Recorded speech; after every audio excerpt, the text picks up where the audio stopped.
Mais bonjour à tous, ben voilà, c'est parti pour ce ZCL News du mercredi 13 février. Nous sommes dans les derniers jours avant le Grand Vaval. Bon, on en parlera probablement vendredi, mais aujourd'hui nous allons recevoir... Bon, allez, on commence par qui? Par Gladys M. Francis, bonjour. Aïe, aïe, aïe, bonjour. Merci d'être là. On parlera beaucoup de littérature aujourd'hui, puisqu'on va recevoir après Roger Plaisant-Valli qui a écrit cet ouvrage Contaillais pour jeudi. Un peu plus tard, on va recevoir Manik Fissiar Titeka, qui a fait une voix, une histoire, des images. C'est une nouvelle chronique d'audiobook.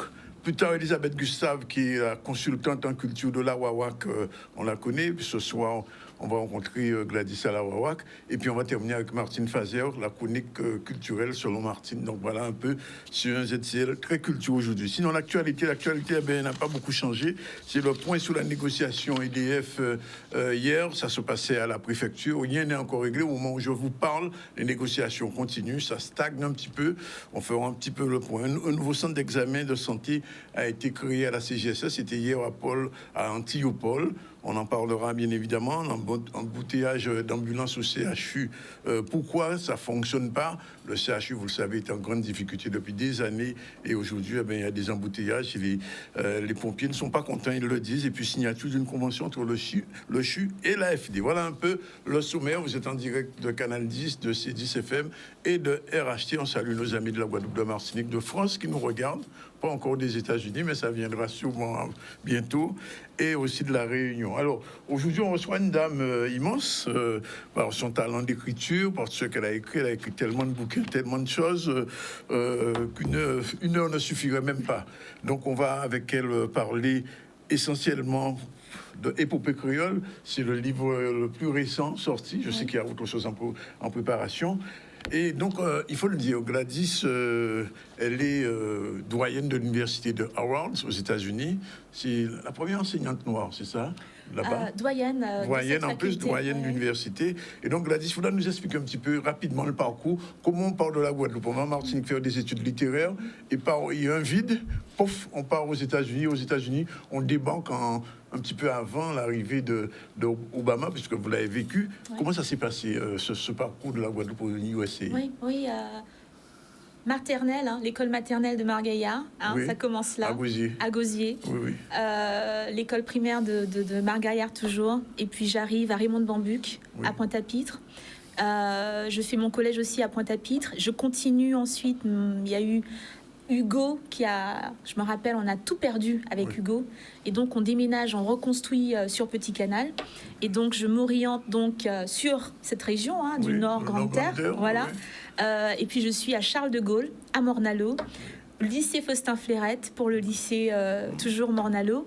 Et puis voilà, je choisis, contrairement à beaucoup de ma génération, de rester aux Antilles. Je ne pars pas en France. Je décide d'aller en Martinique, puisque ce que je voulais faire, on ne le faisait pas en Guadeloupe. Donc j'arrive en Martinique pour l'université. Et puis j'arrive jusqu'à... je fais le DUG, je fais la licence, je fais ma maîtrise. Et puis j'arrive là... La maîtrise en quoi? Une maîtrise en FLE, en français langue étrangère. Français langue étrangère, oui. Ça laisse déjà penser quoi? Oui, j'avais déjà un goût pour les langues. D'ailleurs, l'espagnol était ma langue préférée, après l'allemand. Et puis l'anglais n'était vraiment pas la langue que je préférais le plus. Et puis c'était vraiment une rencontre que j'ai eue en Martinique, avec un groupe de professeurs afro-américains qui visitaient la Martinique avec des étudiants. Et puis on se rencontre, on me parle d'une convention qui se fait avec cette université aux États-Unis.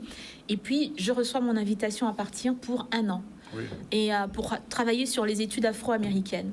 Et donc c'était une époque, je suis jeune, jeune, à peine 20 ans. Je me dis, je fais quoi? C'est quoi, à la fin des années 80? C'est des années... Faut pas tout dire. Faut pas tout dire. Il y a des choses qui se disent pas. Pas mon l'agent, moi. Pas dire. Et donc voilà, je me retrouve à partir en Indiana. Donc j'arrive vraiment dans le Midwest, le Midwest bien blanc, bien raciste aussi. C'est le fief du Ku Klux Klan. Absolument. Et donc voilà où j'arrive, où je suis pendant, je vais dire 8 ans quand même, la seule étudiante noire dans mes salles de classe. Quand j'enseigne, je suis la personne noire de ma salle de classe. Et donc je vis ça pendant... C'est à cette époque-là qu'il y a un néo-nazi qui stationnait près de... c'est plus tard, c'est beaucoup plus tard, dans le sud. C'est dans le sud, là? Dans le sud, parce qu'en cas, chercher problème, tu vois. Je vais dans le sud. Vraiment, dans le Deep South. Dans le Deep South, voilà. Et donc, je termine donc je fais ma maîtrise, donc je décide de rester. Parce que j'ai essayé de rentrer en Guadeloupe, mais c'était difficile, pas de travail. On me disait que j'étais surdiplômée et je n'arrivais pas. Je me suis dit, je ne vais pas refaire un CAPES. J'ai déjà fait tout ça. On me demande de refaire le. J'ai fait non, Trop je de ne diplôme, tu le mais diplôme. non. Et donc, j'étais déçue, mais je repars. Oui. Je repars et je fais un doctorat aux D'accord. États-Unis. Et puis voilà, et ça s'enchaîne. Je me demande, voilà, je vais où? Je fais quel type d'école pour mon premier poste? Et voilà, Ça je commence vais dans comme le ça. sud. Ouais, dans le sud en plus. Je vais dans le sud. Ouais. C'était une bénédiction, ça. Hein. Il fallait, tu sais, des fois, on ne sait même pas, on ne sait pas ce qui nous transporte, ce qui nous porte vers des choses, Oui. mais ça n'aurait pas été ça. Et j'ai beaucoup souffert hein, dans ce sud, Mais même dans le j'imagine. Midwest. Hein. Parce que dans le bouquin, là, tu racontes des épisodes racistes, ce policier américain qui t'arrête au bout d'une voiture, là. Ouais. C'est incroyable ce qui Ouais. se passe là. Ah oui, ouais. Oui. Oui, on ne s'imagine pas. Oui. Et tu sais, je dis souvent, Danick, tu sais, quand on est en Guadeloupe, les gens te parlent de différents moon c'est moon. Aux Ouais. États-Unis, quand tu es noir, tu n'es que noir. Oui. Qu'importe hein, Ouais. tes titres, l'argent que tu as, ce que Ils tu vont en conduis, black. Only black.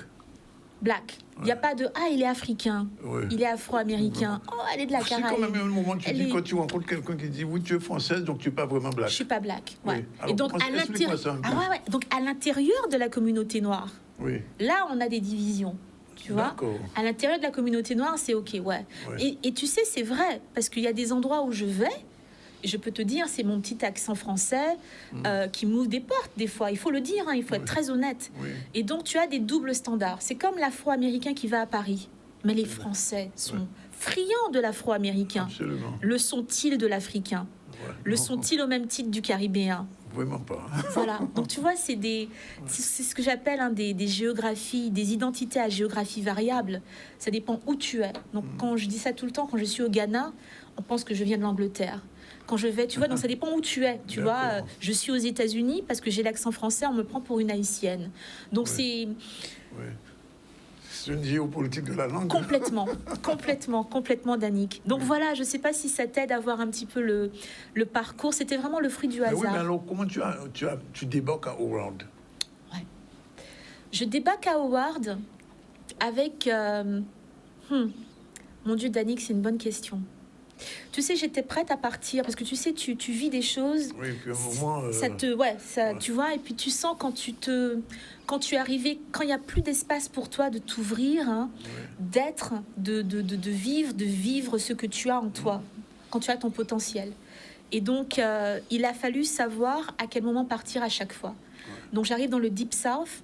Je vis des choses, hein, tu as vu dans le livre, hein, des choses assez cruelles. Absolument. Mais je reste, parce qu'il fallait rester. Il y avait des étudiants, j'étais très proche, fallait que je les voie terminer. Je reste, je repars en Pennsylvanie. Oui, décidément. Et puis je retourne dans le sud, ce Deep South, et j'y reste 10 ans. Mais je suis à Atlanta. Ouais. Et il fallait être à Atlanta. Ouais. Il fallait être à Atlanta. Ce que j'ai vécu à Atlanta, j'aurais pas pu le vivre ailleurs. D'accord. Et pour moi, tu vois, Danick, Atlanta, pour moi, c'était une progression naturelle. Tu sais, oui. je suis là dans une université à prédominance noire, à Atlanta, des choses que j'ai pu faire à Atlanta. Et puis il y a Howard qui se présente, et tout le monde qui me dit, tu as posé ta candidature, tu as vu ce poste, puisque tu sais, des fois il y a ça aussi, des gens qui te disent, hein, mais tu es prête, il faut y aller. Et je me lance. Et ça a été un choix à faire, parce que j'avais d'autres offres, et ça a été un choix à faire. Drôle de parcours quand même, hein. Un parcours courageux, il faut le dire. Oui, je pense. Alors, d'autre part, alors ça, c'est le parcours universitaire, et puis il y a le parcours littéraire. Ouais. Oui, parce que bon, Madame écrit. Alors, je vais citer ce que j'ai lu, pour ne pas me tromper. J'ai dû participer à plus de 1200 travaux. C'est bien ce que j'ai lu, hein. J'ai pas rêvé là. Je travaille. Ouais. Elle travaille, la dame. Ouais, elle travaille. Non, mais elle travaille, c'est bien. Et 1200 travaux, études, etc. À tous les niveaux, un peu partout dans le monde, en Afrique aussi. Absolument. Oui, pas encore suffisamment en Guadeloupe peut-être. Je fais beaucoup, tu sais. Tu as rencontré les Guadeloupéens, si je sais. Oui. Non, mais j'allais te dire, tu sais, le poste, tu sais, je suis doyenne, donc tu sais, je passe plus, tu sais, mais je suis quelqu'un, quand j'arrive en Guadeloupe, j'ai mes micas, mon chapeau de paille. D'accord. Tu vois, je me fonds dans la masse. Et donc, je travaille en général et je suis En pas Bafeille. en Bafeille. Et ça a été moi toute ma carrière. Et là, avec Howard, Ouais. Tu peux plus y échapper. je peux là. plus échapper, Ah tu oui. vois. Mais je rentre. En fait, j'ai toujours eu, pendant je vais te dire, ces 15-16 dernières années, j'ai toujours eu des choses avec la Guadeloupe. Soit inviter des Guadeloupéens à venir, des voyages d'études, recevoir des Guadeloupéens, des Martiniquais, des Guyanais aux États-Unis, recevoir des artistes. Donc j'ai toujours eu, tu sais, un ancrage en Ouais. Guadeloupe à ouvrir des Ça portes. s'appelle quand je un pouvais. lionnage maintenant. Un lionnage. Ouais. Voilà, j'ai toujours eu ce lionnage. Et donc oui, ça veut dire que là, le champ il est plus grand, il est plus large, et donc on fera des choses encore plus grandes et encore plus larges. Oui. Alors, j'ai vu dans le bouquin des choses super intéressantes. Alors, premièrement, ce livre, c'est presque une encyclopédie. Alors, premièrement, pour le contenu, Oui. en plus, bouquin avec des peintures, Oui. avec des poésies. Ouais. La poésie, c'est un essai. Alors, quelquefois, ça fonctionne entre le roman, la poésie, l'essai sociologique. Comment est venue l'idée de cette épopée créole? C'est ton épopée que tu as voulu traduire? Ouais. Parce qu'en fait, il faut le dire, les gens ne savent pas encore, ils le sauront peut-être ce soir. Alors, premier chapitre, Mendy. Deuxième chapitre, Toumblac. Troisième chapitre, Grage. Quatrième chapitre, Les Roses. Ouais. Caladja, Roulé, pas de jambelle. Tu sais qu'il manque quand même un? Je sais. Gros sirop. Oui. Et le gros sirop, je crois que ça va être un livre à lui seul. Ah bon? Ah oui, Carrément. ah oui, voilà. ah oui, ah mais oui. tu me feras plaisir. C'est Oui. mon Bastien, c'est mon gros On sirop. voit ça, est-ce qu'on voit ça? Oh, ouais. Alors, gros sirop, quasi. Alors, donc, rencontre avec Léna Blou, qui est vraiment...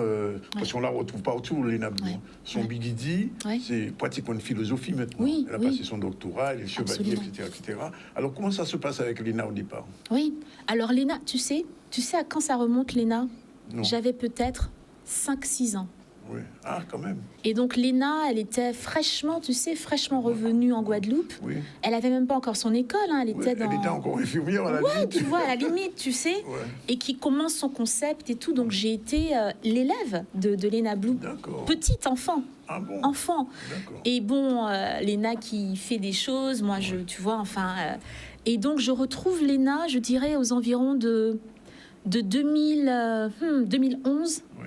où je rentre et je me dis, je veux écrire quelque chose Sur Léna. sur qu'elle fait. sur Son ce qu'elle Bigidi. fait, Oui, tu son vois, Bigidi. sur le Bigidi. Oui, à l'époque, c'est une philosophie qui débute. Oui. Elle est en train de chercher ses marques. se C'est vraiment le cherche. cas de le dire. Hein. Oui. Et il part à Bigidi. Non, et pas qu'à Bigidi. Hein.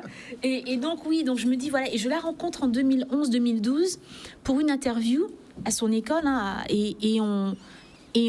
à l'assainissement. Oui, oui. Et ça commence comme ça, et on ne s'est plus lâché. Ah, parce qu'on la retrouve dans Ouais. à Monsec, Jean Trouma. Ouais. Pratiquement, on a l'impression que Léna, c'est le fil rouge. Oui, Léna, c'est... En fait, Et comme Madame Canor aussi. Hein. oui, Les oui, deux, oui, les c'est deux. vrai, c'est vrai.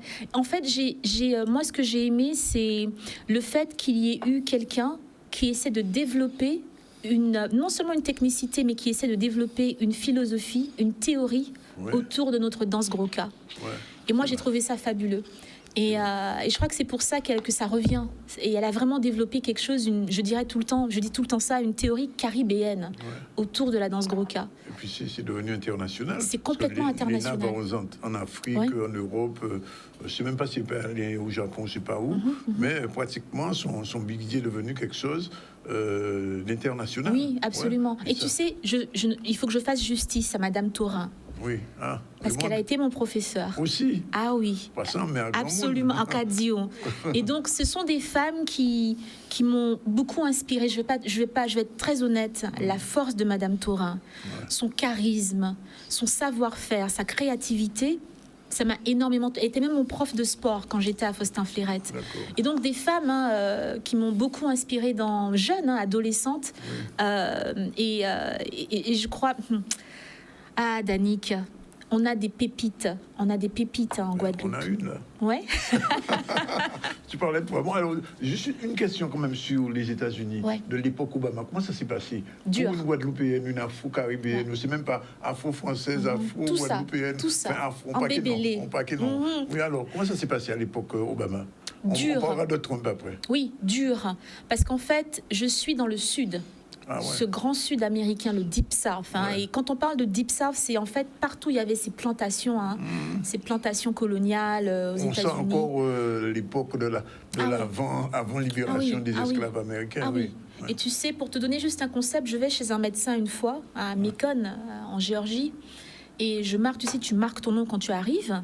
Il y a une dame qui était avec, une dame qui avait peut-être, 70 ans. Elle était avec sa fille, qui avait peut-être la trentaine, et un petit enfant. La dame s'est levée, elle a rayé mon nom. Carrément. Ah ouais. Et tu te dis, mais la secrétaire dira quelque chose. Quelqu'un dira quelque chose. Personne n'a rien dit. Et tu sais, c'est ça, c'est cette invisibilité que tu as. On te regarde, mais on ne te regarde pas. J'ai vu avant-hier un film qui s'appelle Emmett Till.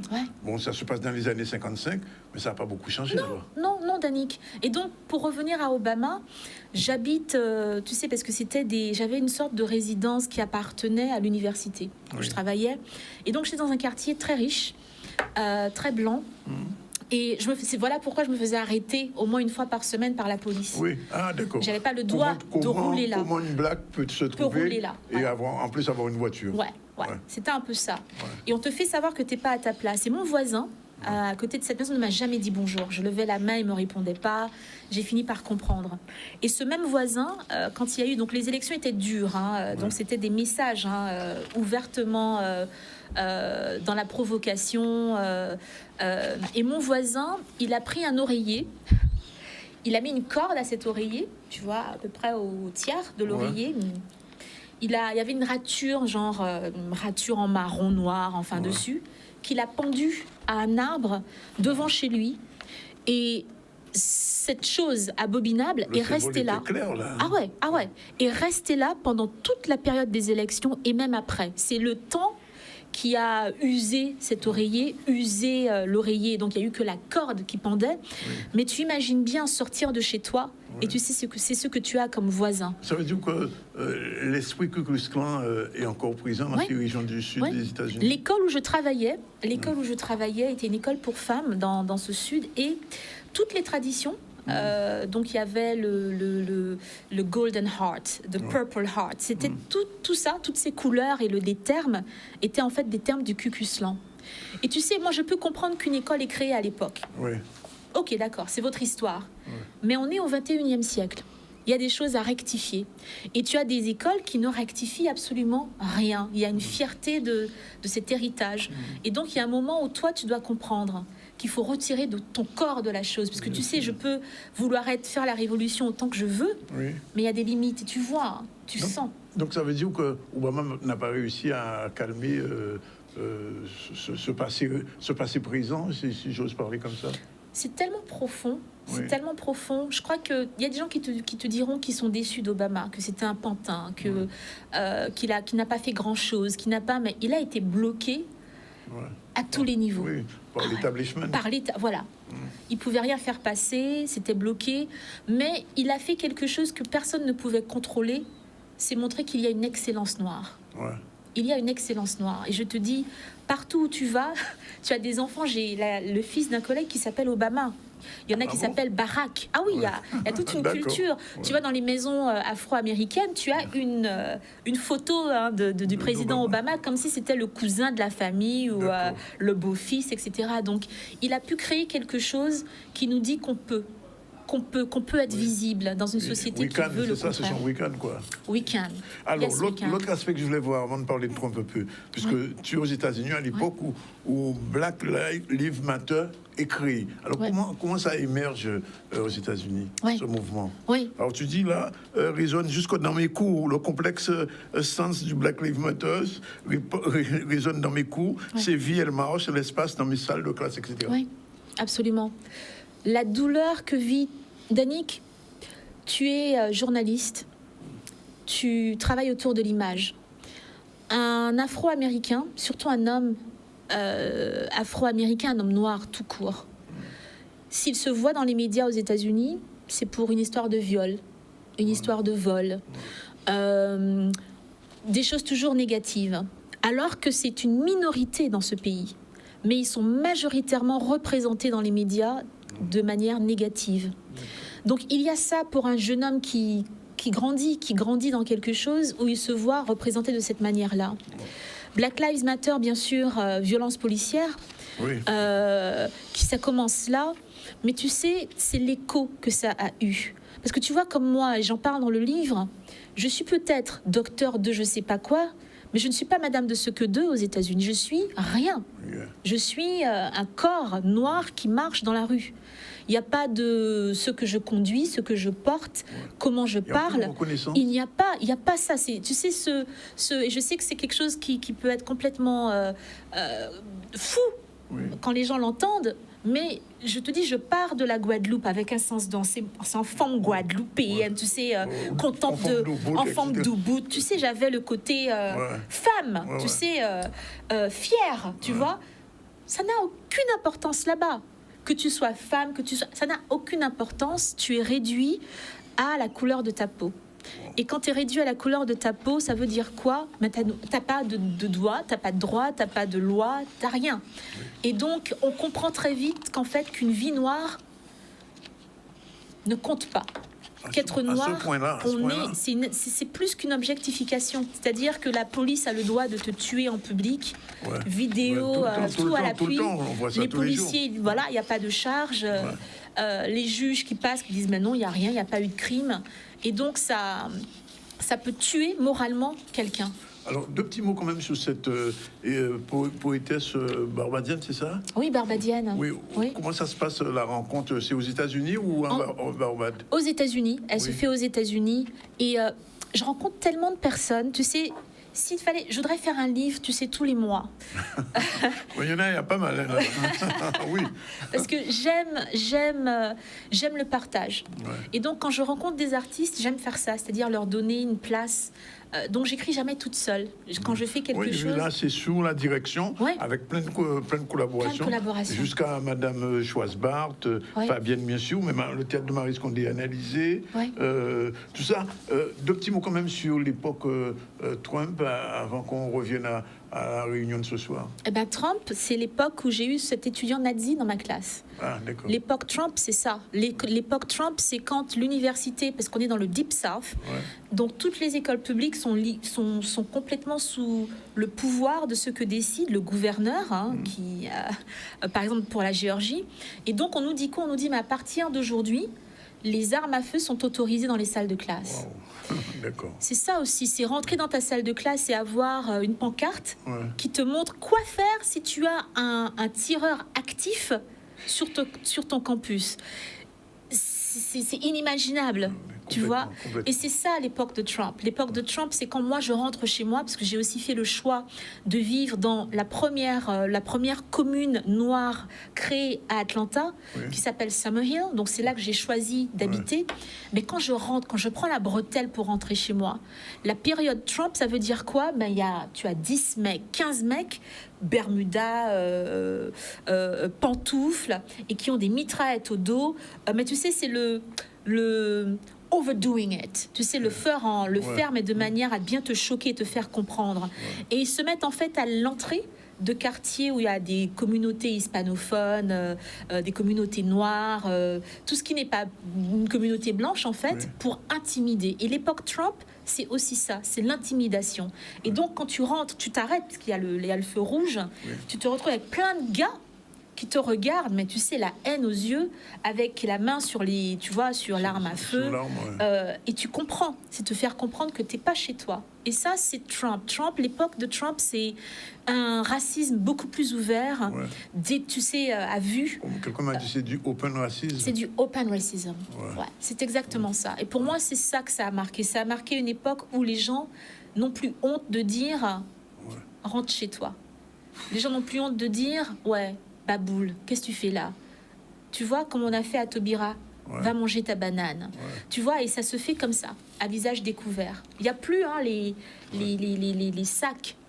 Tu vois, il n'y a plus les sacs. On les a plus. C'est à découvert. Hier, tu étais à l'université, ça se passait comment? Oh là là. Si on était dans le Black Monday. J'ai deux moments que je vais partager avec toi. Le premier moment, c'était avec toi, Danick. Quand il y a eu la nouvelle que on a une doyenne, les Guadeloupéennes, etc., j'oublierai jamais l'accueil que tu m'as fait et la chaleur que j'ai ressentie et la fierté que j'ai dans ta voix, c'était un moment très fort pour moi, Danick. Je ne te l'ai jamais dit, mais qui a vraiment compté énormément pour moi. Ouais. Et parce qu'on a été le premier échange, tu sais, le premier. Et hier, ouais. Mais l'amour que j'ai, oh là là, j'ai pas les mots, j'ai toujours pas les mots. Je suis en train de décortiquer la chose encore. Mais l'accueil que j'ai eu... Que tu écriras sur ce qui s'est passé. Il faut. J'ai rencontré des étudiants qui ont tellement de talent. Oui. Il faut faire des choses. Et ce soir? Et ce soir, le livre, j'attends la communauté. Épopée créole, ouais. Oui. Ouais. Va le présenter. Ouais. C'est un livre à lire. Non, mais c'est un livre à lire ou à posséder. Alors, juste un dernier mot, vraiment. Un dernier mot dans le pas de Jean-Bel. Alors, ouais. ça m'a fait sourire. Retour au pays natal. Ouais. Qu'est-ce que c'est que ça? Ouais. Et t'as vu Pas de Jean-Bel, Retour au pays natal. Oui. Et le texte, t'as vu, hein? Oui, j'ai vu le texte. Il y a l'autre texte aussi. Je le dis en français, 31 pleurs. C'est un petit monde tears. Ouais. Vraiment. Ouais. Alors, tu fais de la poésie aussi. Je suis... Ah, Danick. Est-ce que c'est pas nous, finalement? Oui. Est-ce que c'est pas nous? On est tellement pluriel. Ouais. J'ai pas un médium dans lequel, tu sais, je vis pleinement. J'aime de tout. Tu as commencé la peinture? Très petite, très jeune. On pensait que je ferais que ça. Ouais. Que je serais, artiste visuel et tout. Mes professeurs pensaient vraiment, les beaux-arts, etc. Mais... il y a tellement de choses que j'aime. Ouais. J'aime tellement de choses. J'aime les sciences. J'aime beaucoup de choses. Je suis très curieuse de nature. J'aime la danse. J'aime la musique. Après Lena Blue et le monde, on ne peut pas ne pas aimer la danse. On ne peut pas ne pas aimer la danse. Oui. Mais donc j'ai tellement de choses que j'aime. Donc tu vois, quand tu disais tout à l'heure, il y a de la poésie, il y a de la prose, il y a de l'essai. C'est moi. Ouais. Une pluralité. La sociologie, ça, amour, sexe et trauma, et genre et trauma, ça aussi. Aux États-Unis, l'orientation sexuelle, c'est un problème, toujours. Je pense moins qu'en France. Je pense qu'on en parle beaucoup plus, je crois, dans le contexte nord-américain. Je crois que le sexe, la sexualité n'est pas aussi... Il y a des... Même, tu sais, dans les programmes universitaires, il y a des programmes qui ne font que ça, parler de genre, de sexualité. Ça existe. Et donc, je crois que la France a peut-être une vingtaine d'années de retard sur les études sur le genre d'un point de vue académique. Je crois que ça commence à devenir quelque chose. Tu vois, on commence à parler d'afroféminisme, etc. Oui, l'afroféminisme, c'est bien. Mais c'est vieux, tu vois, c'est vieux dans le contexte américain. C'est vieux, tu vois. Par exemple, on parle de history, l'histoire, avec le his, le il, tu vois, history. Mais le terme her story est très utilisé là-bas. Tu vois, donc oui. Ok, merci d'être venu. Non, mais merci de m'avoir reçu. Donc ce soir pour l'épopée créole et à mon sexe, Jean et Trauma, de bouquins à lire, absolument, en attendant la suite, parce qu'il y aura souvent des suites. Merci en tout cas, Gladys, d'être venue. Merci beaucoup, Danick, de m'avoir reçu. Bye bye. Merci. Et puis, ciao. See you next. I'll see you tonight. Ok, bye bye. Voilà, c'est fini pour l'instant. On se prend la première pause. On se retrouve tout à l'heure avec nos autres invités, Roger Plaisant, Elisabeth Gustave, Martine Fazer. Dans un instant, on reste toujours dans le domaine de la littérature. À tout à l'heure.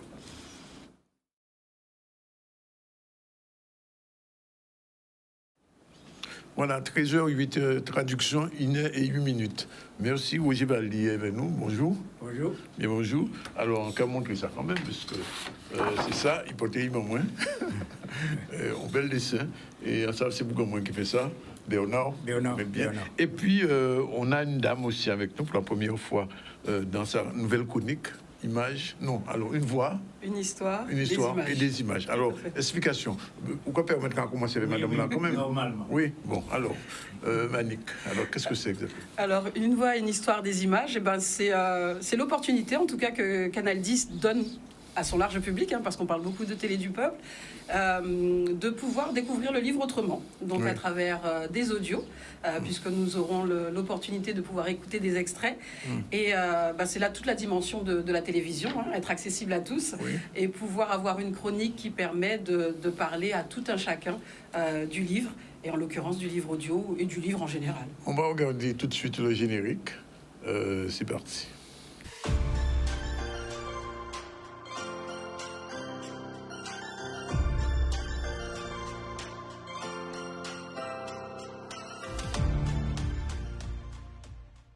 Maman cherche le secret. Les bœufs tranquilles hochent la tête en souriant. Ils ne connaissent pas le secret. Les mangues pèsent lourd aux branches feuillues des manguiers. Leurs joues rougissent. Elles ne connaissent pas le secret.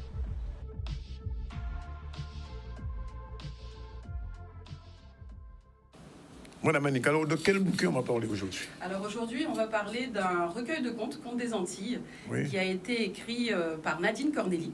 Oui. Donc Nadine Corneli qui, je pense, ne parlera pas à pas grand monde, puisque dans le monde de l'édition, on va la considérer comme primo-auteur, sauf qu'elle a déjà obtenu un prix, le prix des Jeux Floraux, qui était à l'époque délivré par l'Éducation nationale, puisqu'elle est professeure des écoles, mais également maître formateur, puisqu'elle accompagne les stagiaires. Et elle a écrit donc un recueil de contes qui s'adresse aux petits comme aux grands, et avec toute cette dynamique du conte. C'est-à-dire qu'on sait... Du conte traditionnel, le roman traditionnel. Alors, parce qu'on a au Givali, c'est oui, pas tout à fait du traditionnel. Alors, ça ne sera pas du traditionnel, puisqu'elle réinvente... Alors, elle reste quand même dans les codes, sans revenir quand même... On ne retrouve pas dans son fameux écrit qui est crack, Oui. qui normalement relance Oui. l'écoute. Mais on est sur des formats très courts qui permettent à tout un chacun de pouvoir rester attentif du début à la fin. Donc, c'est le conte qui explique l'environnement. C'est ça qui est très intéressant et que j'apprécie beaucoup avec les contes. C'est-à-dire que elle revisite et elle réexplique notre environnement. Et nous sommes en pleine période de carnaval. Et c'est vrai qu'elle a sorti, donc, parmi ce recueil, donc, il y a 6 contes, dont la véritable histoire du roi Vaval. Et là, effectivement, elle réinvente une histoire autour de ce personnage, que nous connaissons tous très très bien, puisque nous sommes en pleine période de carnaval. Mais également, elle revisite également différentes étapes clés qui rythment la Guadeloupe. Donc le carnaval, Pâques, Carême, la période cyclonique avec le fameux bateau, le radeau, qu'on appelait le Pri-Pri, qui était un radeau de Caribéen. Elle revisite également la Toussaint, avec une histoire sur la bougie, qui est un... Alors, ça peut être très délicat d'aborder avec les enfants la mort, le décès, la Toussaint. Et là, effectivement, elle nous emmène tranquillement dans ce recueil. Et également un petit conte également sur la Noël avec... alors, pas la Noël avec le sapin, mais bien avec le filao. Ah, filao, quand oui. même. Donc, elle inscrit vraiment ses contes dans l'univers guadeloupéen, caribéen. On a un petit extrait, peut-être. On a un extrait, effectivement, de 4 minutes quand même. Pas un petit, un extrait qui donnera envie, en tout cas. On écoute. La véritable histoire du roi Vaval. Il était une fois un petit pays qui s'appelait Mascarade. Dans ce pays, tout n'était que rire et amusement. On y chantait et dansait du matin au soir. Et personne n'avait peur de mélanger les couleurs les plus étonnantes pour se vêtir de tenues bariolées. Il n'y pleuvait que des serpentins et des confettis. Le soleil essaimait même des paillettes dès le lever du jour. Les pays voisins s'étonnaient de tant de bruit et d'un tel charivari. Ils demandèrent donc au roi de cesser ce raffut et de choisir un seul jour de l'année pour organiser ce qu'il appelait son carnaval. Le roi ne fut pas très content, mais il accepta. En effet, les autres royaumes menaçaient de l'attaquer, et le pauvre roi ne voulait pas quitter son beau royaume et ses joyeux habitants. Comme il était né un mardi, il décida de choisir ce jour pour organiser la grande fête. Ce jour-là, tout serait permis. Manger, danser, chanter sans fin, dans des costumes les plus étranges et surtout très colorés. La décision fut prise et ce mardi s'appellerait Mardi Gras. Pour le remercier, les autres pays décidèrent aussi de fêter pour la première fois le carnaval ce mardi-là. Un jour, le roi de Mascarade, invité par d'autres pays pour montrer ses beaux costumes, fit la connaissance d'une belle princesse des pays du Sud. Là-bas, on aimait beaucoup s'amuser. Ayant trouvé la reine de ses rêves, il décida de l'épouser. Et aux costumes bariolés vinrent s'ajouter des musiciens aux instruments les plus étonnants. Tambours, trompettes, maracas, cloches, stilpanes. Le roi et la nouvelle reine eurent un fils. Ils décidèrent alors qu'ils devaient choisir un jour où on fêterait son anniversaire par un majestueux défilé. Comme il était né un dimanche, ce jour fut appelé dimanche gras. Le roi et la reine s'étant mariés un lundi, ils décidèrent de poursuivre les festivités de carnaval le lundi suivant le dimanche gras. Ainsi, du dimanche au mardi gras, tout le monde s'amuserait en l'honneur du roi de mascarade, de son union avec sa belle reine et de leur prince. Mais quelques années passèrent et le roi du carnaval et la reine eurent un deuxième fils qui vint à naître un mercredi. Alors, le roi décida de fêter son anniversaire le mercredi qui serait aussi déclaré dernier jour du carnaval.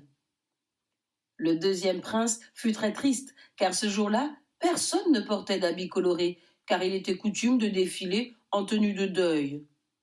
Quand il fut en âge de voyager, pour le consoler, son père le nomma grand ambassadeur du carnaval. Il était chargé de veiller à la bonne organisation des festivités carnavalesques dans tous les pays amis du royaume Mascarade.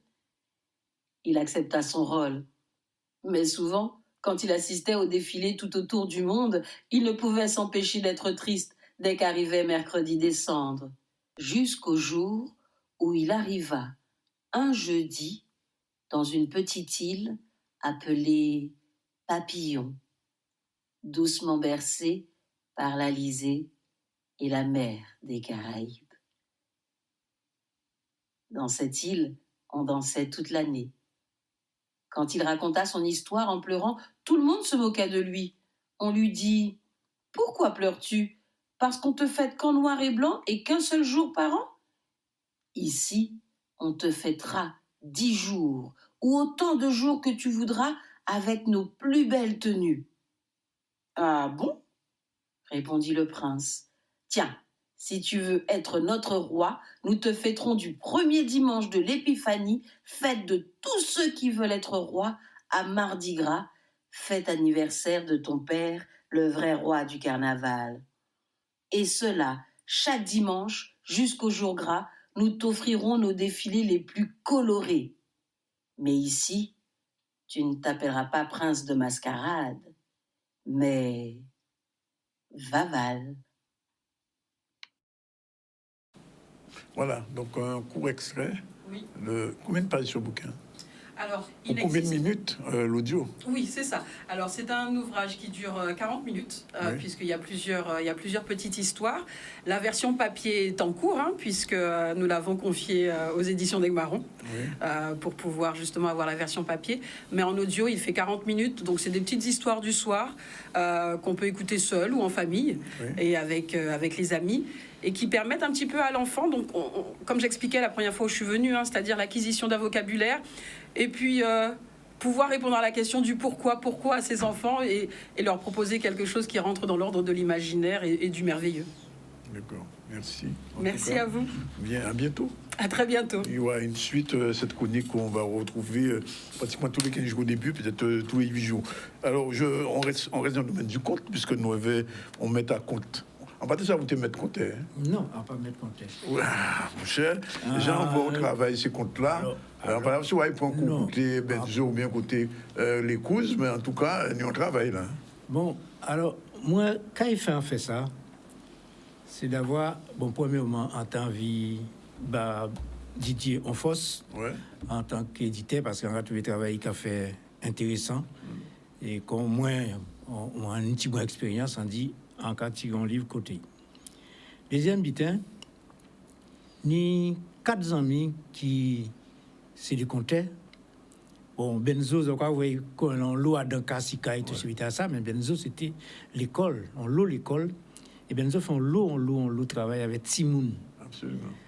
Ou ni Jean-Claude Perinis, Aussi. qui c'est un vaillant, moun qui a parlé des Jean-Claude petit peu moins, mais Jean-Claude dans toutes les écoles, qui a passé dans toutes les écoles, qui a appris Timoun compte. Ici et Outini, bon ben, Fayot, qui est en région moins, nous connaître qui sont Bougabois, il y a Médrivé en Rasier, comme moi-même.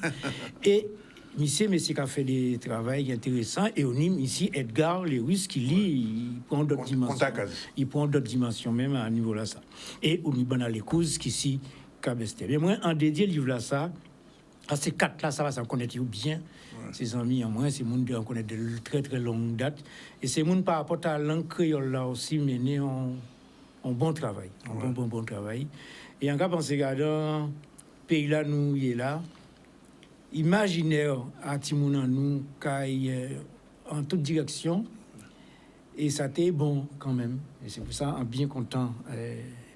Tu travailles là, il a fait là, parce que même s'il est en français pour le moment, il est en créole aussi, il est venu en créole aussi. J'ai écrit en français, j'ai écrit en créole. Il est fini, il faut y venir aussi. De manière à ce que c'est là, c'est une propre imaginaire. Il y a dans le manga, il y a dans l'hôpital. C'est normal, hein, c'est l'âge à yo. Moi, je regarde ça tout le temps, il y a dans la télévision. Ouais, dans tout le but. Alors, moi, il ne faut pas nier qui ça. Non, c'est force de monde là, tu imagines il faut y là, faut y.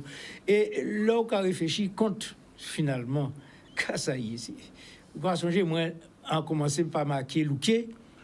C'est pas des comptes, c'est pas des comptes, c'était des nouvelles. Ouais. Situations réelles. Est-ce qu'on peut changer qui fait le premier Louquet là? Oui. Il a qu'à changer. Qui nous édité.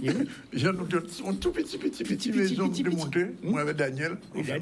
Et nous tapons au problème parce que Daniel vient taper un gros accident là. Voilà. Après ça, tu la répression qui vient ramasser en partie à case. Mon frère, ça c'est histoire. C'est déjà histoire à mouvement là. Et histoire culturel à mouvement là d'avoir ces messieurs pas te comprendre langue là comme pas te comprendre yo te comprendre tout livre qui t'en créole et yo te embarquer sans comprendre ça alors pas ni problème nous fait et si vous voulez là nous te parler de Louquet c'était situation réelle donc on dit en pas cas pour une situation réelle encore c'est mon là qui comprennent trop facilement faut yo cabécher petit peu plus donc ces comptes-là, ça, il y a quoi point bien traditionnel à nous, les formes traditionnelles, en juste pour un coup là, ça, des protagonistes.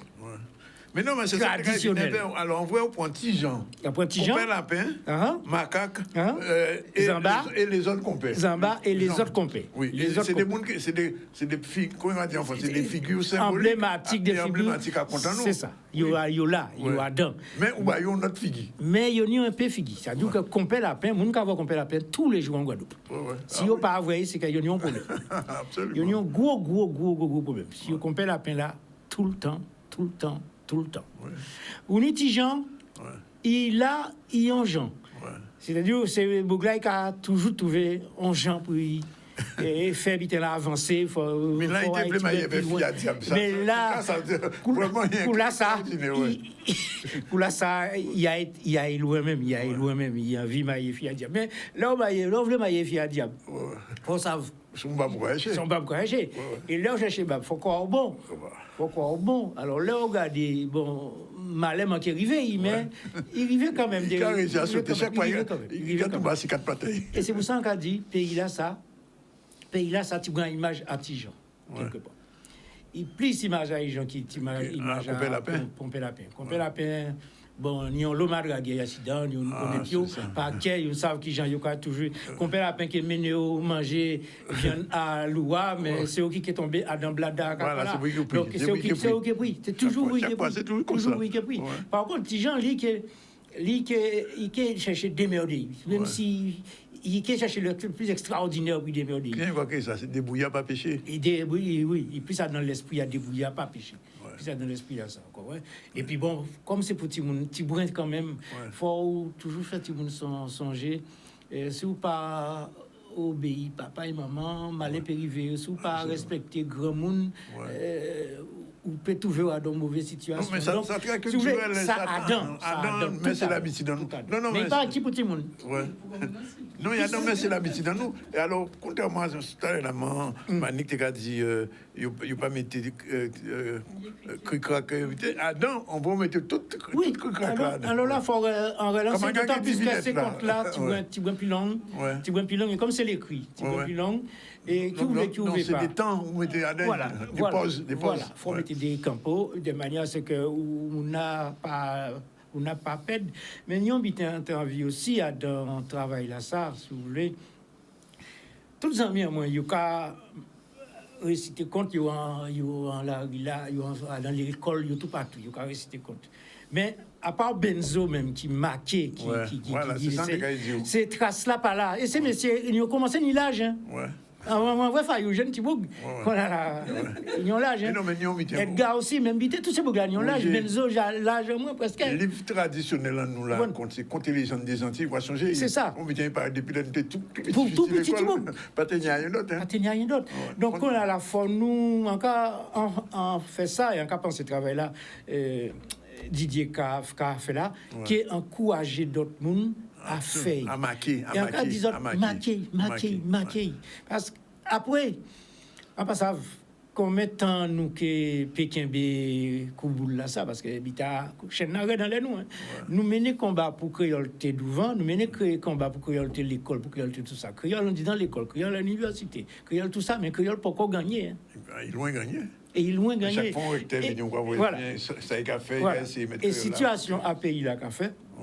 Pour y gagner, faut on l'obité qui est faite. Et bon, déjà marqué, nous que disparaître mais il est là. Il y a qui travaille en l'air, il y a qui comme on travaille sur Rabelais, comme on travaille sur Montaigne qu'on a là, il y a qui travaille sur Content nous. De 3 ans, on souvent ici. Dans 300 ans, ça pas grave. Là ça on souvent ici Alain Outil, il prend compte il trouvait des comptes que l'Afcado a marqué et on madame qui vient ici aussi en combinaison américaine qui trouvait des comptes et local dit ça.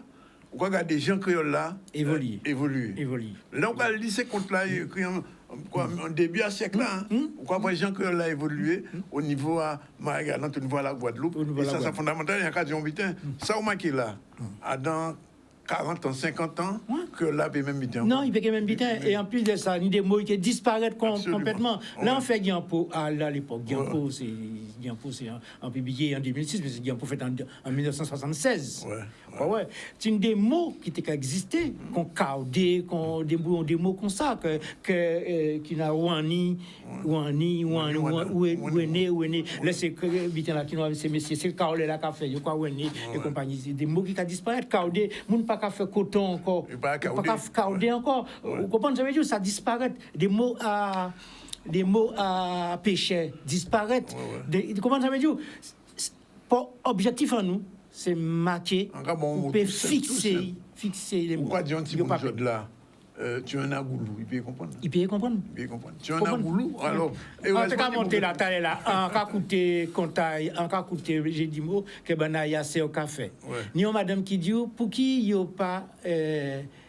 a pas Jean décoré Napoléon. Décorer Napoléon, vous quoi imaginez, c'est une décoration, c'est une décoration.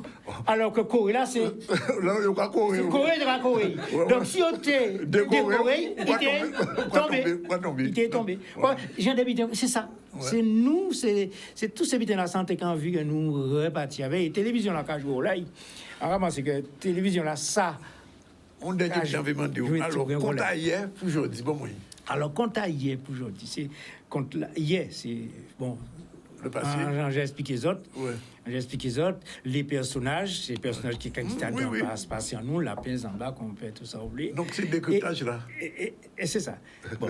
Et je dis, bon, ben, si vous voulez, si vous regardez, il y avait à jeudi, ou que vous caille qu'on paie la peine à dans la société en nous, ou que vous caille qui plise en bas dans le pays en nous, ou que comprendre caille petit gens à peu près. On essaie un décattement au départ, nous commençons à parler, mais monde qui voulait réellement lire et comprendre, il y a que comprendre. Et Michel Loua aussi, pas oublier, Michel Loua. Michel Loua. Je là, Michel Loua, paye là, nous qui avons le problème. Mais peut-être que nous, qui a respiré, tu peux mieux aussi. Encore quoi aussi. Oui, merci d'être venu. Pas de problème. Qui t'a signé ça? Alors, j'ai signé des côtés. Faut nous avoir Didier qui nous fait là. Nous avons signé côté Librairie Moule.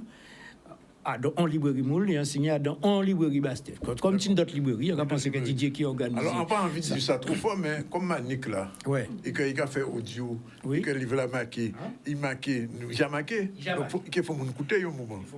Bon, on va dire ça, nous parler. Non, parce que c'est ça que tu as dit, Annick, c'est-à-dire, il faut regarder ça avec Didier aussi.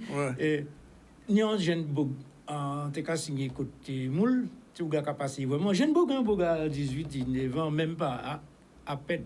Tu gars qui dit moi monsieur en quelqu'un vient acheter livre là mais on passe à lit. Ouais. On dit on passe à lit créole ou bien on passe à lit. Il dit moi on passe à lit même. Wow.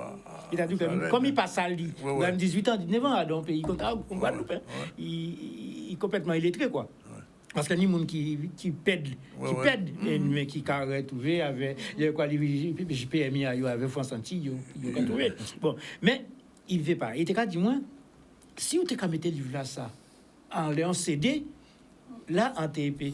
Alors c'est ça t'es dit c'est-à-dire que ça va tomber pile poil. Ça va tomber pile poil, c'est-à-dire Jean Tibougla pour des monde quand Tibougla ça. Ouais. Et puis on va penser pour grand-mère et grand-père nous qui c'est l'hôpital qui d'autre côté qui a dans des conditions qui la jole qui il était nous courage donc on va penser faut nous envisager ça sérieusement. Merci de venir. Pas ni oui. Faut venir plus souvent que faire pour non mais là et par la vue c'est contre les violences faites aux femmes hein. Oui pas oublier. Donc relié au s'il faut pas en virer.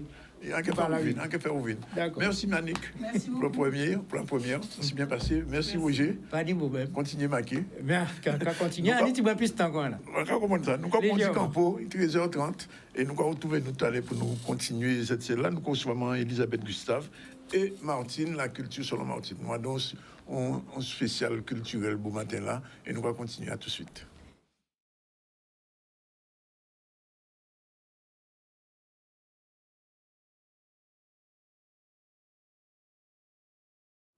Voilà, depuis ce midi, nous avons fait beaucoup pour la culture, puisque nous avons reçu, je vous le rappelle, Gladys Francis pour Épopée créole. Ce soir, quelque part, on vous dira tout à l'heure.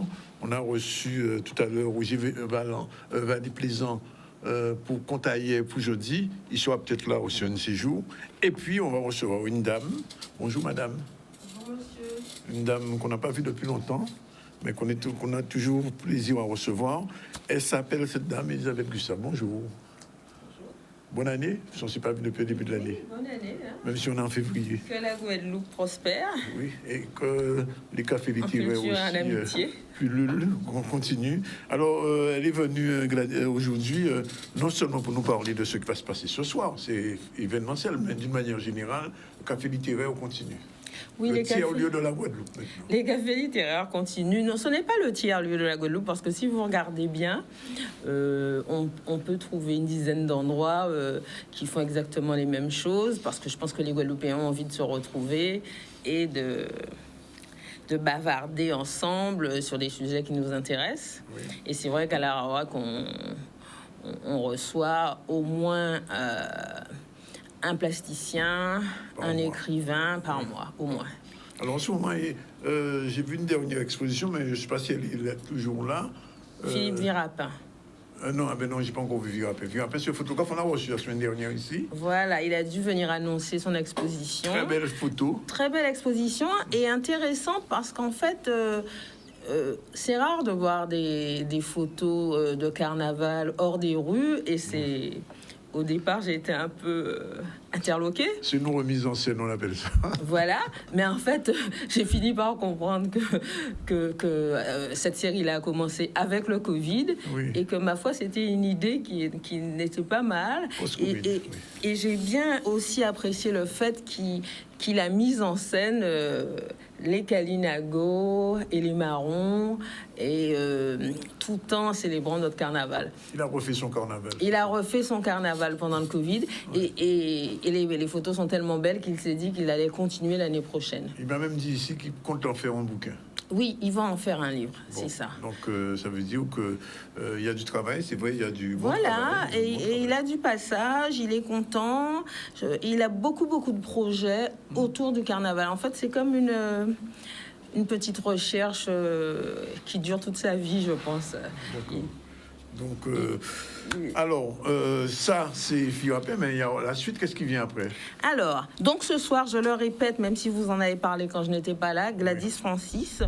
Alors, Gladys Francis, doyenne de la faculté historique noire Howard, qui vient nous rendre visite, qui était à Saint-Claude et qui sera à la Raroac ce soir, qui va présenter Épopée créole.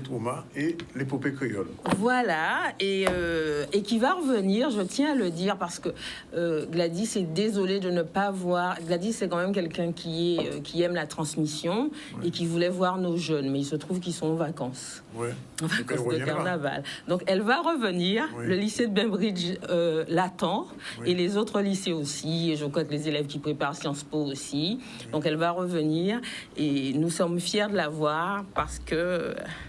C'est une Guadeloupéenne. Non, c'est une dame intéressante, hein, de son travail littéraire, ce qu'elle a fait, les recherches qu'elle a faites et son parcours. Elle a raconté son parcours tout à l'heure. Les gens qui ont raté, vous pouvez voir ça sur le Facebook. Elle a vraiment fait des choses extraordinaires. Et en plus, elle a vécu dans une région très raciste des États-Unis, dans le Deep South, comme elle dit. Voilà. En Géorgie, elle a vécu en Géorgie pendant 10 ans. J'imagine que ça a dû être un peu compliqué. Ça devait être très dur pour elle. Alors, venez l'écouter ce soir à 19h30. Non, 18h30. 18h30. Ouais. Oui, à l'Arawak. Alors, donc, on a en mars une dame qui me plaît tout particulièrement, qui s'appelle Nicole Kobi. D'accord. Alors, on l'a fait venir parce qu'elle elle habite Paris, elle était à New York. C'est une dame qui est illustratrice et qui a décidé... Enfin bon, évidemment, on connaît déjà la non-visibilité des personnes racisées. Et donc, elle a commencé, au lieu de faire des discours, etc., elle a tout simplement dessiné les femmes noires en situation valorisante, encore et encore et encore. Elle est partie à New York, elle a monté une société, et ça s'est très très bien passé. Elle a été repérée par Netflix, et elle va bientôt partir faire un film d'animation en Afrique du Sud. Donc elle nous fait l'honneur d'être là. Elle sera à l'Arawak... Du 3 au 26, c'est ça? Oui, à partir du 3. Oui. Pour une exposition de toutes ces illustrations, et aussi parce qu'elle a sorti un livre qui s'appelle Les Noires parisiennes. D'accord. Je pense qu'on va la recevoir ici puisqu'elle va arriver. Oui. Elle arrive à partir du 20. D'accord, on va la recevoir. Donc voilà. Elle sera avec nous. Parfait. Ensuite, on a Madame Catherine Moïsa-Solner qui présentera le 9 mars son livre « Transport de cases à Prescottville ». Et quelque chose que tout le monde attend, je pense, parce que ça fait longtemps qu'il a fini de l'écrire. Enfin, il nous le présente. C'est Guy Lafage. Vous vous souvenez de Guy Lafage? Bien sûr. On l'a reçu ici aussi déjà. Voilà. Pour sa pièce. Voilà. Vendémiaire. Et là, on est à Vendémiaire. Voilà. Hein, où il nous parlera de Pélage. Le Pélage de l'histoire d'octobre 1802 et 1801-1802. C'est intéressant d'ailleurs. Alors, oui, alors il m'en a parlé en long, en large et en travers. Et j'ai l'impression que c'est un membre de sa famille maintenant, Pélage. Oui.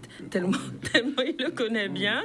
Donc, c'est le 23 mars. De toute façon, il va probablement revenir pour vous rappeler cela, puisque c'est à la fin du mois prochain. On fera venir. Voilà. Et ensuite, à la fin du mois de mars, on a Jocelyn Aquaba-Matignon qui n'est plus à présenter. On ne présente plus. Voilà. Bon, le mois de mars, c'est bien plein finalement. On a quelques petites choses.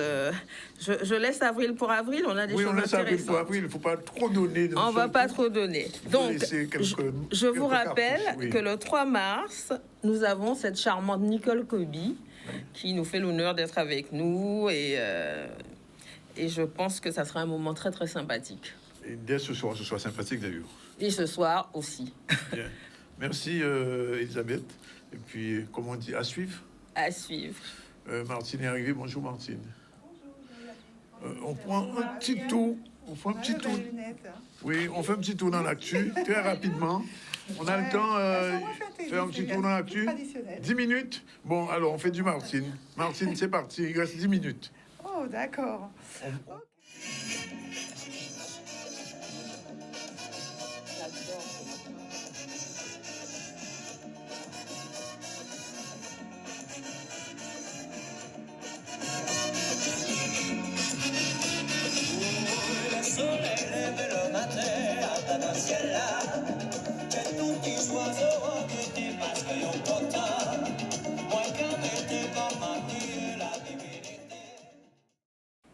Bien, Bien. Bonjour tout le monde, bonjour Danick, bonjour les Martine. auditeurs, les téléspectateurs, ainsi que mon fan club que je ne peux ne pas saluer maintenant de manière régulière puisque on m'arrête de plus en plus dans la rue pour me parler de ma coiffure, de mes tenues. Donc voilà, non, c'est vrai, c'est Trop vrai. célèbre, trop célèbre. Ouais. Ta beauté. Et alors ça, c'est le petit plus que tu rajoutes qui me fait chaud au cœur, je te remercie. Mais généralement, on me parle, ah, vous aviez une belle robe, vous aviez... Et on me dit aussi quand ça va pas, le bracelet, là, Non, je n'ai mais pas trop c'est aimé. celui-là qui est Voilà. particulier Mais aussi. les cheveux, alors là, tout le monde arrête. Ouais. La tout belle. Mais oui, Afro. mais parce qu'on m'a En connu avec les mode cheveux Mandela. longs, en mode cheveux longs, défrisés, chignons, tu vois. Et c'est vraiment sur cette antenne que j'ai annoncé que j'allais les couper et progressivement rétrécir pour arriver à quelque chose de court. Enfin, c'est toute une histoire. Et donc voilà, et qu'on allait les laisser tels qu'ils sont, voilà. Et Bref. bref. Mais en panier l'intention, c'est tellement pratique. Douche, shampouiner, sécher, laisser qu'on y est là. On pas même peigner des fois. Donc, non, très souvent. Non, avec les doigts, c'est très pratique. Hein. C'est très pratique finalement. Toi Alors, aussi, voilà. Donc, j'avais un certain nombre de choses dont je voulais vous parler, mais le temps étant court et raccourci par nos propos, je vais être brève. Je voulais vous parler de données culturelles aujourd'hui. Vas-y. Données culturelles, non, je n'aurai pas le temps, il faut vraiment un petit moment pour en parler. C'est vraiment des chiffres que je suis allée rechercher sur le site de la Direction des Affaires culturelles qui permettent de savoir un peu de quoi est fait notre patrimoine culturel entre lieux, entre contenus, mais entre également tous ces espaces qui nous diffusent de la culture et qui parfois, pour certains, sont classés. Donc, il faut un petit temps pour vous parler de ces lieux de spectacle que sont les médiathèques, les bibliothèques, les musées, les librairies, par exemple, Alors, également. Martine, Oui. ça vous fait Non. préparer une émission spéciale culturelle en 25 minutes on joue. Ouais, mais c'est trop, je vais tomber à la renverse. Mais en cas de ça, et nous pouvons parler, Mais non, mais c'est nous pouvons super. inviter Yann Demouna C'est à la super. culturelle là, et C'est nous pouvons faire super. une émission spéciale culturelle le mercredi. Eh bien, très bien, c'est parfait. Nous J'ai parler, entendu. hein? Nous parler. Bon. Nous allons parler. Donc, je passe ce sujet puisque je reviendrai dessus. Mais il y en a un sur lequel je ne m'attarderai pas non plus parce qu'il faut un petit peu de temps, mais qui est intéressant. C'est ce fameux, c'est la fameuse remise de chèque de ce loto du patrimoine qui a été accordé à Simone Schwarzbart pour la souvenance. Je suis allée lui rendre visite sur ce lieu il y a quelques jours. Nous avons très très longuement discuté. Et donc, petite confidence, parce que elle ne me regarde pas, mais j'étais avec Ernest Pépin. Et donc, on a parlé de ce lieu et surtout, on a parlé de la souvenance, c'est-à-dire du moment où j'ai rencontré Simone Schwarzbart. C'est pas de maintenant. J'étais jeune mariée avec un premier mari. Tout le monde le saura maintenant que j'en ai un deuxième. Et donc, par conséquent, avec ce premier mari, sa maman était une très très bonne amie de Simone Schwarzbart. Ce qui fait que j'allais en petite fée, accompagner ma belle-mère chez Madame Schwarzbart. Et à l'époque, j'étais vraiment, bien sûr, extrêmement troublée d'aller là et fière aussi. Et donc, on s'est rencontrés dans ces années, il y a très très longtemps, il y a une trentaine d'années, à l'époque où elle avait encore son lieu sur l'îlet Ludan. Et où elle avait sa boutique aussi, à Pointe-à-Pitre. Donc voilà, donc nous avons remémoré un petit peu tout ça. Et donc on a parlé bien sûr de ce loto du patrimoine. Je reviendrai dessus pour vous expliquer de manière un peu plus large ce que c'est, parce que vous savez que ce loto du patrimoine qui a été commercialisé sous le nom de Super Loto Mission Patrimoine, porté par monsieur... comment il s'appelle ? Je sais pas. Ce monsieur qui parle de grands gens, de la grande société, des rois, des reines, etc. Journaliste français là. Le quoi Un journaliste. Oui, c'est un journaliste. Le France 2. Je ne sais pas sur quelle chaîne Oui, il est. Je ne sais pas. son nom. Mais en tout cas, c'est lui. Son nom m'échappe là. Dans tous les royautés. Et il est dans toutes les royautés. Comment Je m'exprime, mais j'entends pas. Stéphane. Merci, j'allais dire Boer. C'est Stéphane. Merci beaucoup à toi. Le loto du patrimoine permet d'attribuer aux candidatures retenues des financements pour sauvegarder des lieux de patrimoine. Et donc, je voudrais revenir dessus parce que je voudrais vraiment parler de la souvenance. Mais il y a 118 projets qui ont été présentés cette année et qui seront lauréats en 2023. Donc, bien sûr, il y a celui de Simone, mais il y a d'autres lieux encore de patrimoine qui sont intéressants sur lesquels revenir. Donc, c'est un sujet sur lequel nous prendrons le temps de discuter parce que c'est vraiment très intéressant. Et ce que j'ai vu chez Madame Schwarzbart, entre ses meubles, ses tableaux, c'est elle en parle tellement bien. Elle en parle tellement bien. Tu viens pour un sujet, mais finalement, on dévie sur tellement d'autres choses. Au bout de 2 heures, tu n'as pas dit ce sur lequel tu étais venu, mais tu t'es enrichi vraiment de sa présence, de sa beauté et de la qualité de sa mémoire, de ces petits riens qu'elle a rencontrés durant toute sa vie, de ces personnalités qui enrichissent son histoire. Et voilà, donc j'ai bu ses paroles pendant des heures et il me faut un petit peu de temps pour reparler de tout ça. Je vais donc juste vous parler de quelques agendas, vite fait. Je fais un petit salut à Simone et à Ernest Pépin également. Et puis, un événement qui est en train de se terminer, c'est le dernier jour aujourd'hui. Pour ceux qui n'ont pas eu le temps d'y aller, c'est dommage, mais c'était au Moule. Et je te recommande de faire aucun commentaire, monsieur Zandronis. J'ai fait des commentaires en général. Tu en fais. La culture selon. Premier festival de science-fiction, les Mycéliades. C'est un festival pour les plus de 15 ans. C'était du 1er au 15 février. C'est maintenant, c'est encore le dernier jour si vous voulez aller voir de quoi il s'agit et comment ça se passait. À la médiathèque du Moule. Je vous propose quand même de téléphoner au 05 90 23 09 30 pour pouvoir au moins profiter de cette dernière journée ou en tout cas avoir des éléments sur la prochaine édition de ce premier festival de science-fiction, les Mycéliades, qui s'est tenu pendant 15 jours au Moule. Morane Voyer, Tours, c'est à la Casar. C'est à la Casar. Bien. Hein, écoute, merci. Samedi 18 février, vous avez le temps de réserver votre place. Attention, les places sont limitées, il ne reste plus grand-chose. Samedi 18 février, à partir de 20h, c'est à la Casar. Elle a été révélée par le Big Beautiful Woman. Et Morane dévoile son BMW. Alors, c'est pas à Pont Loto, hein, dit comme ça, hein, mais bon, à Pont Loto, c'est je viens de le dire, Big Beautiful Woman. Donc, BBW, un album de 16 titres qui vient de sortir, aux influences caribéennes, bien sûr, R&B, afro, pop, tout ça, c'est dedans. Vous pourrez la découvrir donc le 18 février à la Casar. Un numéro de téléphone de réservation 06 90 73 50 57. Allez, on parlait tout à l'heure de lui. Moi, je suis allée voir l'expo aussi de Ancrage Mémoriel avec Monsieur Virapin, Philippe. J'ai passé un agréable moment. J'ai pas eu le temps de charger des photos que j'ai prises. Mais je vous recommande vraiment d'aller voir cette exposition. Comme vous le disiez tout à l'heure, c'est très très beau de voir des photos. D'ailleurs, les photos sont exceptionnellement belles. Mais au-delà de ça, de les voir dans un cadre ailleurs que dans la rue, avec des personnages qui posent, avec toute une histoire, toutes des racines. Et les racines, elles sont à la fois mémorielles, mais c'est aussi le lieu, les espaces qu'il a choisis, les repérages qui ont été faits pour mettre ces tenues en scène. C'est magnifique. Et ceux qui ont posé aussi, puisque c'est quand même avoir un petit peu l'attitude qui va avec la photo. Donc de très belles photos à aller voir. Je le disais donc chez ma chère amie, je dis chez elle, Chez moi. à la Warac. Donc Ancrage Mémoriel, c'est du 9 au 26 février à la Warac Beach Resort. Carnaval Ancrage Mémoriel, photographie de Philippe Virapin qui prépare effectivement, comme on dit, on deuxième D. Ah, c'est ça. L'entrée est libre et vous passerez un très bon moment. J'espère qu'il sera là, mais n'hésitez pas à téléphoner au 06 90 41 22 18. Il sera là ce soir, en fait. Donc, si Voilà. vous venez écouter Gladys, vous verrez aussi l'expo. Super. Voilà. Allez, moi maintenant, je parle de mômes. C'est le titre de cette exposition, le mois des mômes. L'imagination au pouvoir du 1er février au 15 mars. Ça a déjà débuté, mais ça va jusqu'au 5 mars. C'est une fête pour les enfants. C'est le bonheur d'être enfant et le bonheur d'avoir des activités pendant les vacances pour ces enfants, pendant tout un mois qui leur est dédié. Ce sont des sélections d'activités créatives, artistiques, qui vont les faire voyager à la découverte de nouveaux mondes.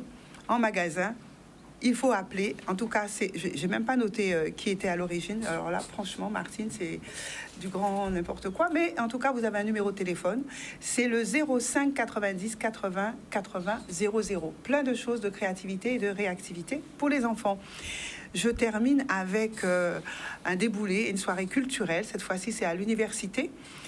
C'est un coup de tambour et beau cantage culturel intergénérationnel à l'Antou à Tambou. C'est comme ça qu'a fait vendredi 17 février 2023 sur l'esplanade de 17h à 21h. Donc je parle bien de l'université des Antilles-Guyane. Mounamas chantait, dansait, tambouillait. Venez avec vos instruments pour le déboulé et une belle ronde allée rose. Présence de musiciens tels que Massa Robert et la Couvéranda, et ainsi que Claude Kiavé, qui était dans une autre manifestation il n'y a pas longtemps. C'était autour de Marie Scondé. J'ai pas le temps de vous en parler, mais je vous raconterai aussi très très belle prestation de Nathalie Kouali, qui a donné une première partie de cette pièce qui est Désirada.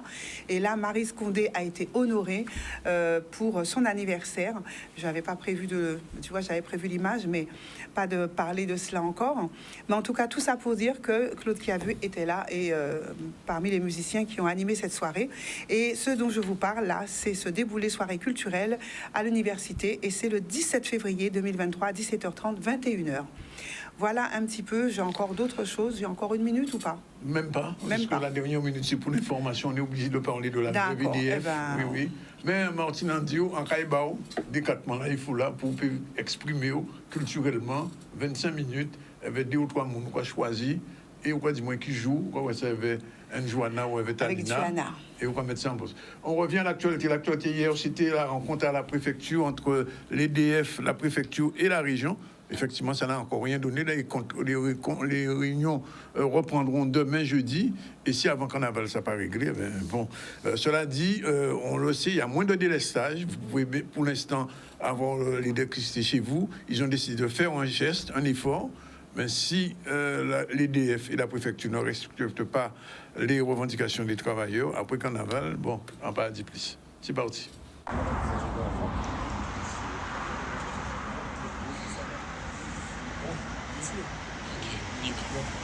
Toujours pas d'accord, des discussions, beaucoup de discussions. Nous avons effectivement inventorié les sujets qui nous séparaient et nous sommes aujourd'hui dans une phase de réflexion. Et jeudi, nous avons donc une nouvelle réunion à 11h ici même pour que nous puissions poursuivre donc ces discussions.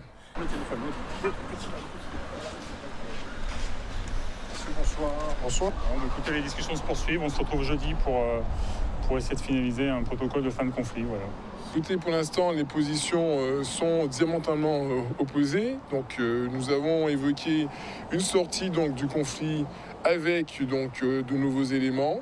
Nous allons les étudier. Nous attendons un retour ce soir de la part d'EDF, donc PUI. Nous allons donc étudier ces documents et nous formaliserons une réponse jeudi.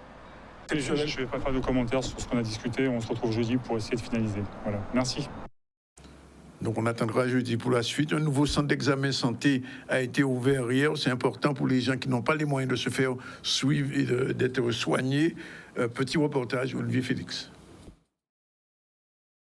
C'est une opération extrêmement importante pour la sécurité sociale, mais aussi pour la Guadeloupe et pour Saint-Martin, puisque ce centre d'examen de santé, qui n'est pas un centre de soins, mais bien un centre d'examen, un centre pour la prévention en santé, qui permet de contacter les populations les plus écartées de l'offre de soins, populations précaires, populations qui n'ont pas de médecin traitant pour l'instant. Donc on leur propose un examen pour pouvoir faire un bilan de santé et, le cas échéant, en fonction des pathologies, s'il y en a, les orienter vers un système de soins. Alors le but, c'est de faire en gros 28 visites par jour, essayer d'avoir 28 consultants.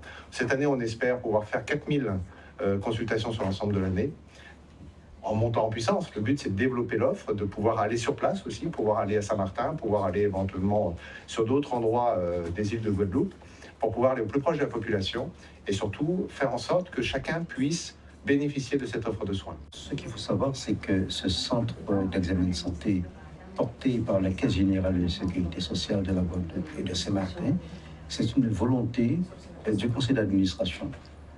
Sur ma première mandature de 2018 à 2022, j'avais dit au conseil d'administration, et notamment à la direction, qu'il nous faudrait faire des choix. Il nous faudrait aussi aller sur d'autres alternatives innovantes.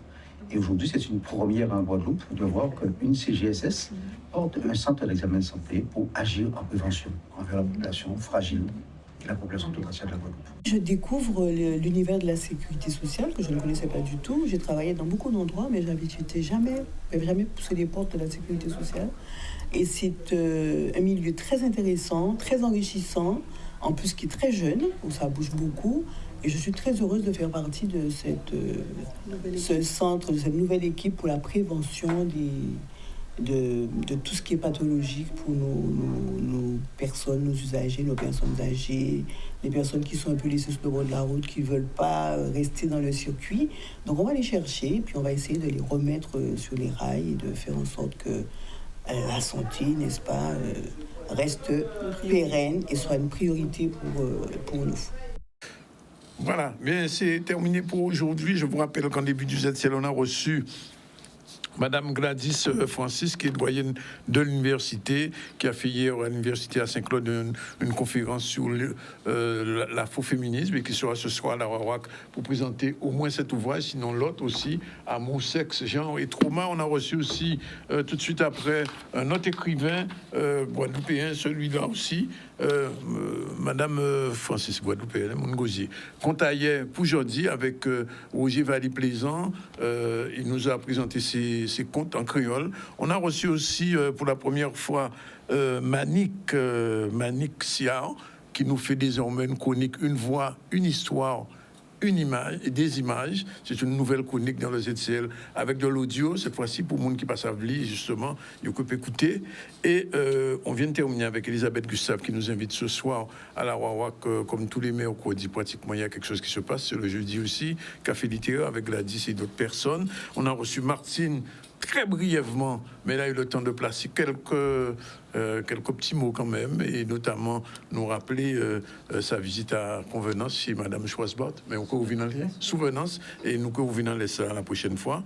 Et Martine qui fera une émission spécialement sur la culture, elle aura l'occasion, le temps qu'il faut pour y lâcher quoi ici, et garder chivé blanc. Voilà. Pas n'importe qui, genre.